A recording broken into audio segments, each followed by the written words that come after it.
সময় কত দ্রুত চলে যায় মা।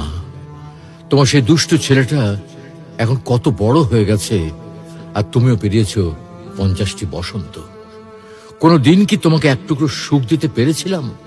কেবলই মনে পড়ে তোমার সঙ্গে বিনা কারণে রাগ করে কথা বলার মুহূর্তগুলোর কথা। মা, মা, আমি ছোট, অবুঝ আমি তোমার কাছে। আমি তোমার সন্তান মা।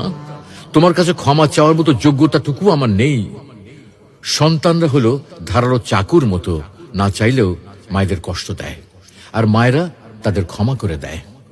শুনেছি মা আর সন্তানের মাঝে অজানা একটা বাঁধন থাকে, যে বাঁধনের কারণে মা সন্তানের কথা কোনো মাধ্যম ছাড়াই শুনতে পায়। তুমি কি আমার হৃদয় থেকে কথা বলাগুলো শুনতে পাচ্ছ মা? মা, তোমাকে খুব মনে পড়ে মা। তোমাকে অনেক অনেক বেশি ভালোবাসি মা। দুনিয়ার সবকিছু বদলাতে পারে, কিন্তু মায়ের ভালোবাসা কখনো বদলাবার নয়।